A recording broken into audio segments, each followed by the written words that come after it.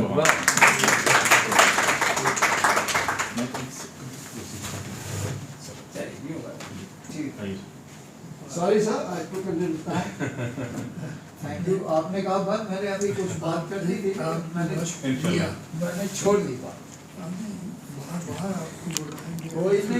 Students جناب اقسی مفتی صاحب بہت ہی کہہ لیجیے کہ ایک منفرد انداز میں، اور جو ایک معمول کی گفتگو ہوتی ہے اس سے ہٹ کے، اور ہم یعنی سر کی خدمت میں دوبارہ بھی گزارش کریں گے انشاءاللہ یہ جو ہمارے ہاں جو سو کالڈ سیکولرزم ہے اس پہ، اور جو ہمارے جو واقعتاً یہ انہوں نے بڑی اہم بات کی کہ جو یونیورسٹیوں میں جس طرح انہوں نے دو اسکالرس کا ذکر کیا، پروفیسر ڈاکٹر رہود بھائی کا اور پروفیسر ڈاکٹر اشتیاق احمد کا، تو یہ واقعتاً یعنی یہاں پر یعنی آ کے ہمارے اداروں میں یہ اور بہت اہم بات جو کی اقسی مفتی صاحب نے کہ وہ یعنی پورا جھوٹ نہیں بول رہے ہوتے، یعنی اس میں سچ کی ملاوٹ کر کے اس کو اتنا بھیانک کر دیتے ہیں کہ ہمارے جو معصوم نوجوان ہیں، دیکھیے اس نوعیت کے جو مذاکرے ہیں ان کا بنیادی مقصد تو اسٹوڈنٹس کو گائیڈ کرنا ہے. تو گائیڈنس تبھی آ سکے گی جب اس طرح کے اکابرین بات کریں گے. تو ہم واقعتاً بے حد شکر گزار ہیں اقسی مفتی صاحب کے، کیونکہ ان کے وسیلے سے یہاں پر اس کانفرنس روم میں تشریف فرما تمام اسٹوڈنٹس اور خصوصاً جو یعنی ہمیں دیکھ رہے ہیں لائیو، ان کی ایک رہنمائی ہوئی ہے. اب میں نہایت احترام کے ساتھ اس مذاکرے کے صدر گرامی قدر قابل صد احترام جناب پروفیسر فتح ملک صاحب کی خدمت میں گزارش کروں گا.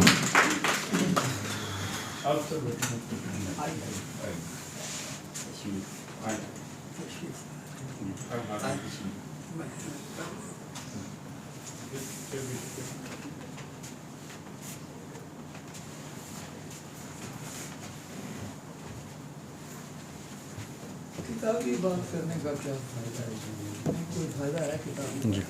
جی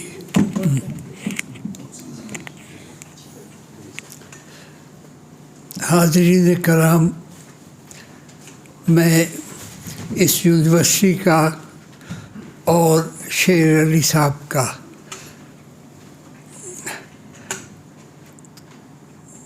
الفاظ ڈھونڈ رہا ہوں کہ کس طرح شکریہ ادا کروں. اور آج کی اس تقریب کا شکریہ خاص طور پہ اس لیے واجب ہے ہم سب پہ، اور جہاں جہاں یہ خبر جائے گی کہ آج ہم ایک ایسے پاکستان میں سانس لے رہے ہیں جو اقبال اور قائد اعظم کا پاکستان نہیں ہے. تو ایسے میں اس طرح کی تقریبات کا انعقاد بہت ضروری ہے.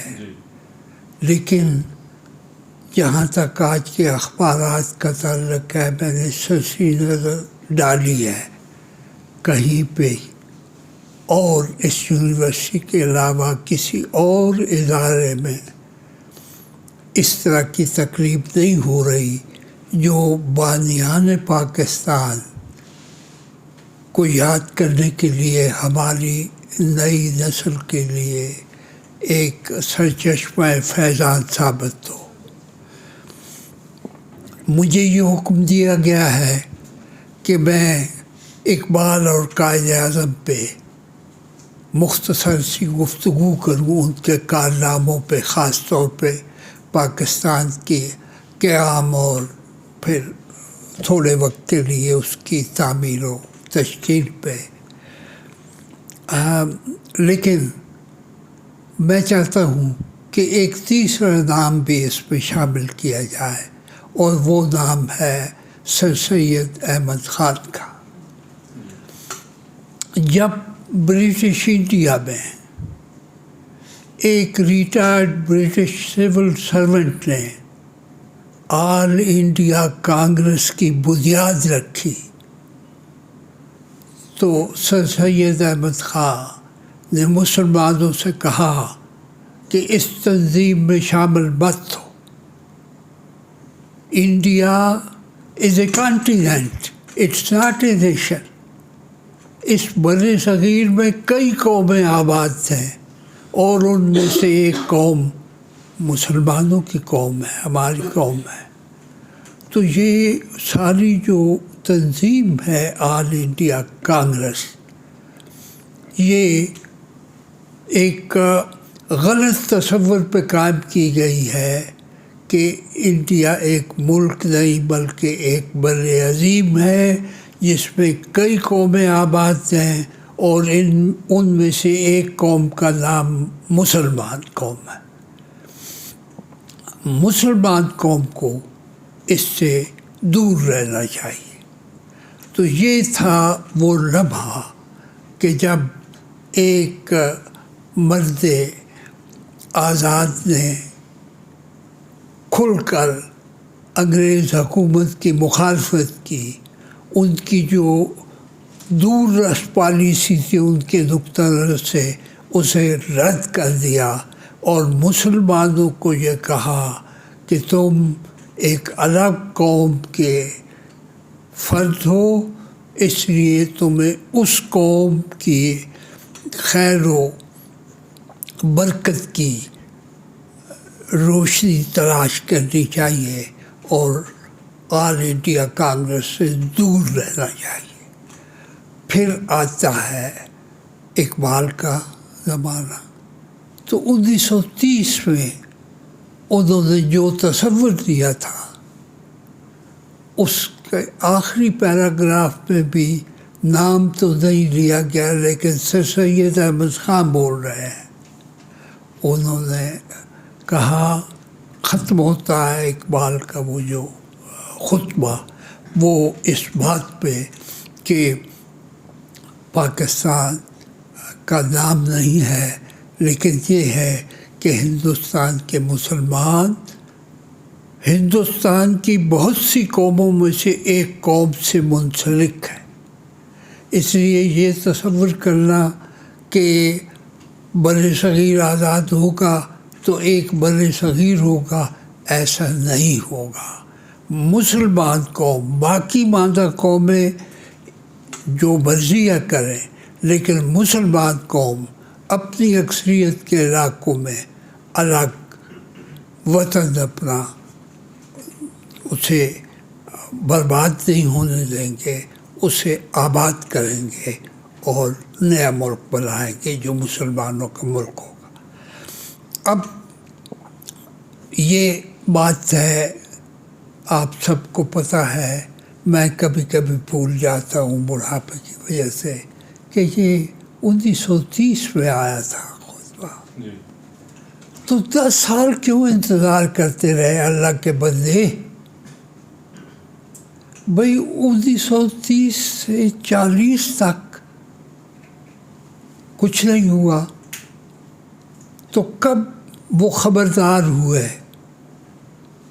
1933 میں جو الیکشن ہوئے، اس میں جہاں جہاں